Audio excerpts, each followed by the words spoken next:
Hello student, आप लोग कैसे हैं। आशा करते हैं कि आप अच्छे से होंगे।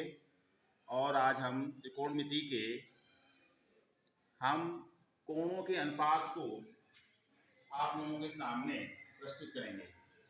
अरे कितने जल्दी से हम लोग इसको ये मान 90 का, 60 का, 45 का, 30 का, 120 का, 135 का, 150 का, 180 का, 270 का, ये मान हम जल्दी से जल्दी परीक्षा के समय पर हम बहुत ही जल्दी से इसको निकाल सकें। तो क्या आप लोग इस चीज को, इस ट्रिक को समझेंगे? तो जरा देखिए जरा कैसे है। पहले तो ये degree 0 degree, 30 degree, 45 degree, 60 degree, 90 degree, 120 degree. पहले तो हम 90 तक की बात करेंगे, फिर इसके बाद 90 के बाद शेष आगे बात करेंगे।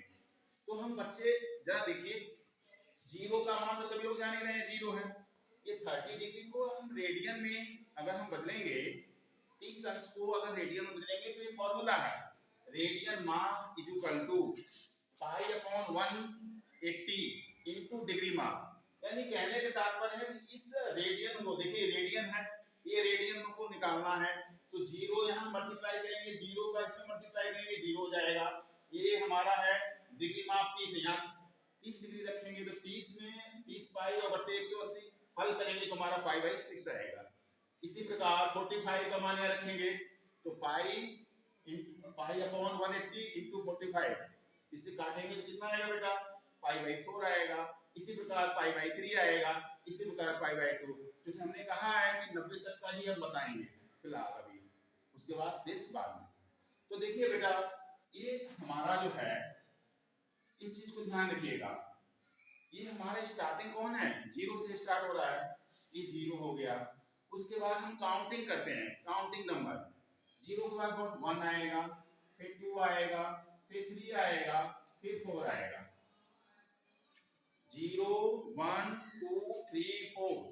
अब 0 1 2 3 4 में सबसे लार्जेस्ट, सबसे बड़ी कौन सी संख्या है, 4। जो इसमें सबसे बड़ी संख्या होगी उसी संख्या का हम डिवाइड करेंगे, उसमें भाग देंगे सभी अंकों में क्रम से। तो बेटा इस 0 1 2 3 4 में सबसे बड़ी संख्या कौन है बेटा, 4। तो 4 का हम इसमें डिवाइड करेंगे, यहाँ भी 4 का डिवाइड करेंगे, यहाँ भी 4 का डिवाइड करेंगे और यहाँ भी 4 का डिवाइड करेंगे। सभी संख्याओं में इस सबसे बड़ी संख्या का हम भाग देंगे, ठीक है। अब भाग देने के बाद हम इसका क्या करेंगे, स्क्वायर रूट करेंगे, वर्गमूल। क्या करेंगे हम, वर्गमूल करेंगे। तो सबसे पहले सब वर्गमूल का चिन्ह लगा दीजिए, यहाँ पे वर्गमूल लगा दीजिए, यहाँ पे वर्गमूल लगा दीजिए। तो हमने क्या कर दिया, वर्गमूल कर दिया।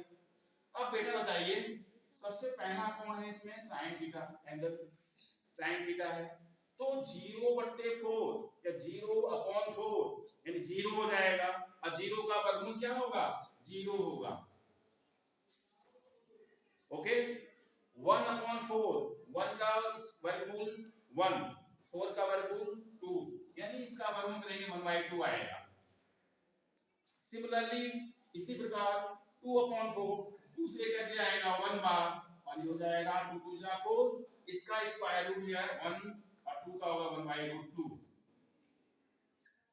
सिमिलरली इसी प्रकार √3 है जिसका स्क्वायर रूट नहीं होगा, यानी इसका वर्गमूल नहीं हुआ तो √3 रहेगा। लेकिन 4 का स्क्वायर रूट 4 का वर्गमूल 2 होता है बेटा, ये हो जाएगा। और हम लोग जान ही रहे हैं जब 4 में 4 का भाग देंगे तो क्या आएगा, 1, और 1 का वर्गमूल 1 का स्क्वायर रूट कितना होगा, 1 ही होगा। तो आज हमने 0 30 अंश 45 अंश 60 अंश 90 अंश तक का मान हमने किसी भी अपने से निकाला गया है। साइन 0 अंश का मान 0 हो गया, साइन 30 अंश का मान 1/2 हो गया, साइन 45 अंश का मान 1/√2 हो गया, साइन 60 अंश का मान √3/2 हो गया, साइन 90 का मान 1 हो गया। अब बेटा साइन के बाद हम कॉस का मान निकालेंगे, कॉस थीटा। कैसे निकालेंगे,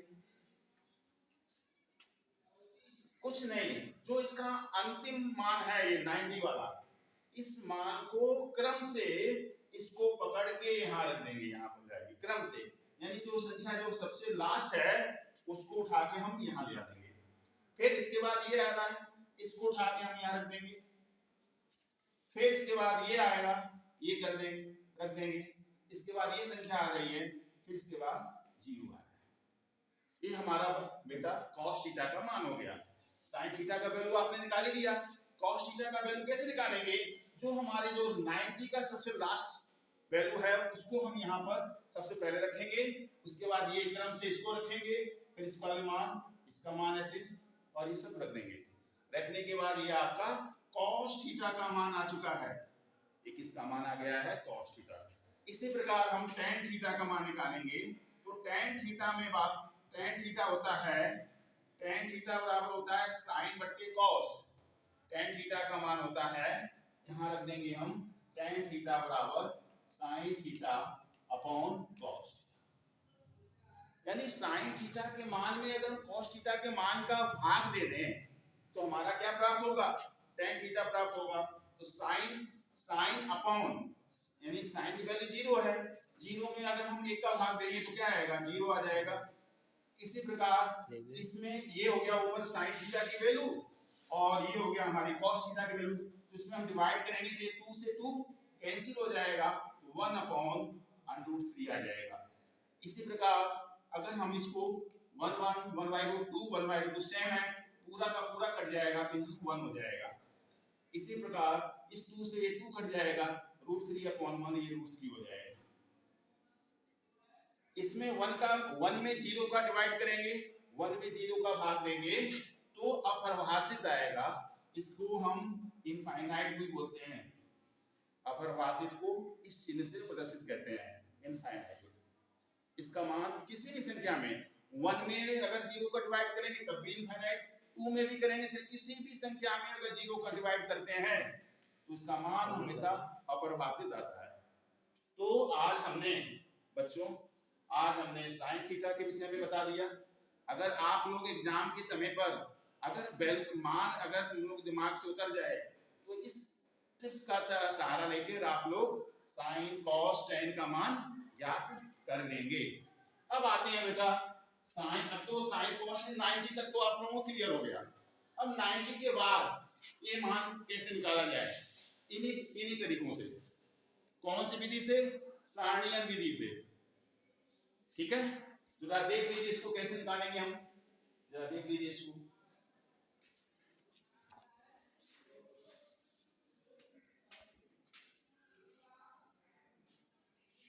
इसको हम लाइनिंग कर देते हैं बेटा, इसको इसी तरह लाइन हम कर दे रहे हैं, इसको आगे बढ़ा दे रहे हैं और आगे बढ़ाने के बाद क्योंकि हमको sin थीटा की वैल्यू sin 120 यानी 120 sin 135 इसकी वैल्यू कैसे निकालेंगे? इसके लिए सबसे अच्छा उपाय यह है कि आप 90 वाले जो हमारे जो हमारा खाना है उसको हम बंद कर देंगे। 90 वाला खाना बंद कर देंगे।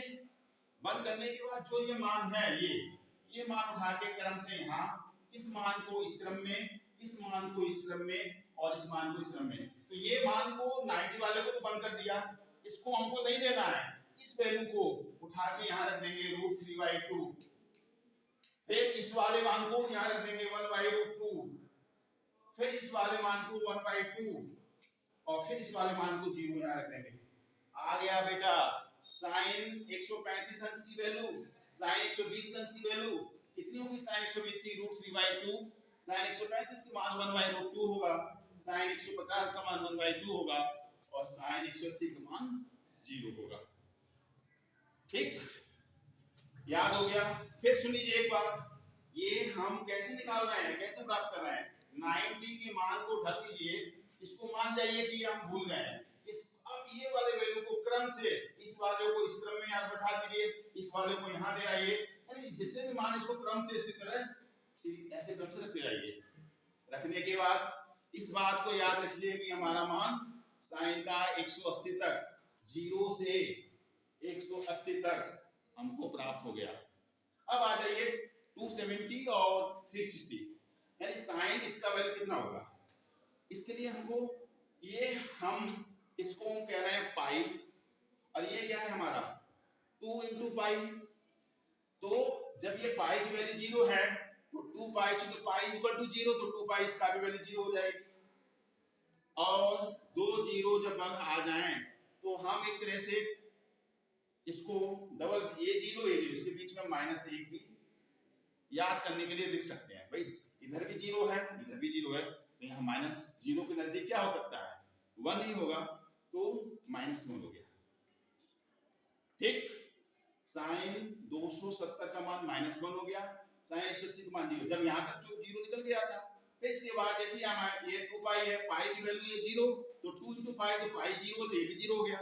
और दो जीरो के बीच में इसको मान देते हैं। मान क्या लेते हैं, इसको समझने के लिए एक तरीका है, जब दो जीरो आए बीच में यहाँ पर -1 होगा।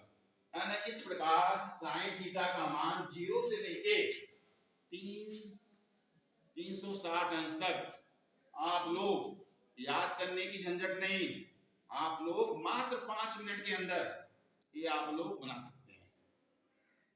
ठीक, अब इसी प्रकार कॉस का मान आइए, तो इतना याद रखिएगा कि 90 के बाद यानी 120 से लेके 180 तक साइन थीटा को छोड़कर बाकी कॉस टेन ये मान नेगेटिव में होगा।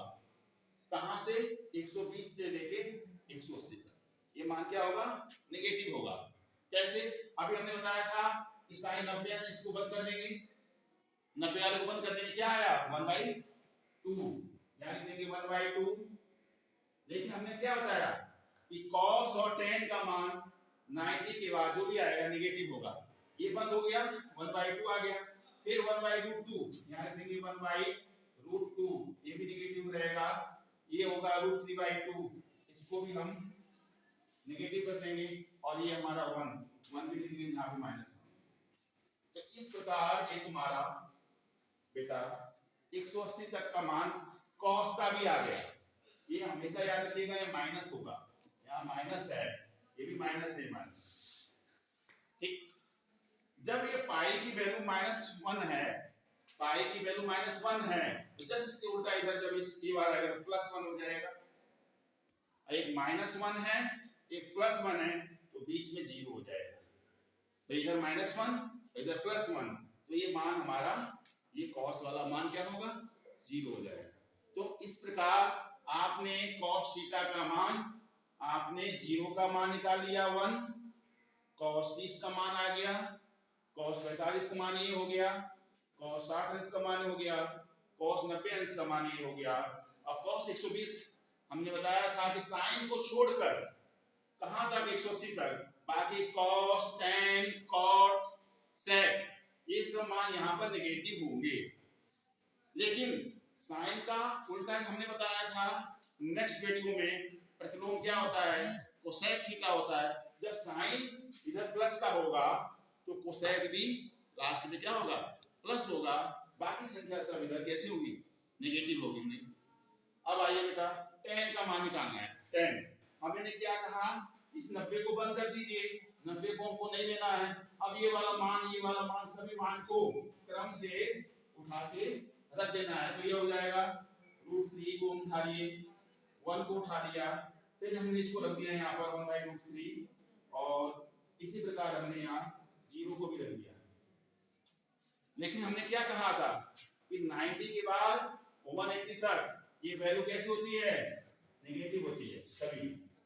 अब ये 0 में -0 लगाएंगे तो क्या होगा, 0 होगा, इसलिए यहाँ लिखने की जरूरत नहीं है। अब आइए बेटा फिर एक बार सुन लीजिए अगेन इसको, फिर इसको एक बार और सुन लीजिए। ये यहाँ तक कोई दिक्कत है किसी को, नहीं, आशा करते हैं किसी को दिक्कत नहीं होगी, अगर है तो एक बार हमसे पूछ सकते हैं दोबारा। फिर देखिए tan थीटा का वैल्यू कैसे निकालें हैं, sin थीटा में cos थीटा का डिवाइड कर दिए 0/1, 0 इसमें 1/2 में इसका डिवाइड कर दिए, डिवाइड मान देते हैं ये, तो बट्टे का 1/2 बट्टे √3, ये हर में 2 है, इस हर में 2 है, तो क्या होंगे, कैंसिल आउट हो जाएंगे, कैंसिल हो गए, 1/√3 आ गया। इसी प्रकार √2 का ये भी देखिए 1/√2 1/√2 दोनों कैसे हैं, चार दोनों को काट देंगे क्या होगा, 1 आ जाएगा, डिवाइड कर देंगे तो। इसी प्रकार यहाँ पर 2 से 2 कट जाएगा, इसका भी डिनोमिनेटर 2 है, इसका भी दोनों सेम है, कट जाएगा, तो √3/1 हो जाएगा। ठीक है बेटा, अब ये ध्यान रखिएगा, अब ये है यहां तक कोई दिक्कत नहीं है, इसको हम लाइनें खींच देते हैं। अब हमने क्या था कि ये शेष ये 90 को बंद कर देते हैं, जो मान ये है उसको क्रम से रख देते हैं और आगे माइनस लगा देते हैं सब में। कहां तक? 180 तक। इसको भी हम बताएंगे नेक्स्ट वीडियो में कि कैसे जो है ऋणात्मक कैसे नेगेटिव होता है, इसको हम बताएंगे चतुर्थांश के रूप में बताएंगे। अब बेटा ये जीरो किसका वैल्यू है? पाई की वैल्यू जीरो है, तो ये भी 2 पाई हो गई, ये भी जीरो हो गया, तो ये हमारा क्या हो जाएगा भाई? याद रखिए जीरो में हमने बताया था कि sine upon cos, sine upon ये कॉस, जीरो में -1 का भाग देंगे तो जीरो हो गया, और माइनस किसी भी संख्या में ये क्या है हमारा ऊपर वाली संख्या क्या है? एक हमारी ऊपर वाली संख्या को कहते हैं अंश, ये हर, अंग्रेजी में इसको कहते हैं नोमिनेटर है और इसको कहते हैं डिनोमिनेटर। तो डिनोमिनेटर में जब किसी भी संख्या के डिनोमिनेटर में जीरो आ जाए तो ये हमारा मान अपरिभाषित हो जाएगा। और 0/1 क्योंकि tan क्या होता है? sin अपॉन cos होता है, तो 0/1 यानी किसी भी अंश में जीरो में अगर 1 का भाग दें तो जीरो आ जाएगा। इस प्रकार हम जीरो से लेकर 360 डिग्री तक हम मान sin cos tan का इस प्रकार हम निकाल सकते हैं मात्र 5 मिनट के अंदर। किसी भी परीक्षा हो, चाहे वो फिजिक्स का पेपर हो, चाहे वो मैथ का पेपर हो, चाहे वो केमिस्ट्री का पेपर हो, अगर आप लोगों के दिमाग से उतर गया तो सबसे पहले इस चीज को आप अपने रफ पर बहुत जल्दी पहले बना के उसके बाद जितने भी क्वेश्चंस आएंगे इस टाइप को आप सारणी में से देखिए और खट से उसको मार दीजिए। तो हम आशा करते हैं कि sin cos tan का मान आप लोगों को समझ में आ गया होगा। इसी प्रकार इसका प्रतिलोम उल्टा भी होता है, sin का उल्टा कोसेक, cos का उल्टा sec, tan का उल्टा cot। तो जो भी हमारा मान है इसका हम उल्टा कर देंगे तो हमारा कोसेक, sec, cot भी आ जाएगा। लेकिन हमारा थोड़ा ब्लैक बोर्ड थोड़ा इसको छोटा है, बड़ा होता तो मैं बताता। ठीक, यहाँ आज इतना ही टॉपिक है, शेष आगे।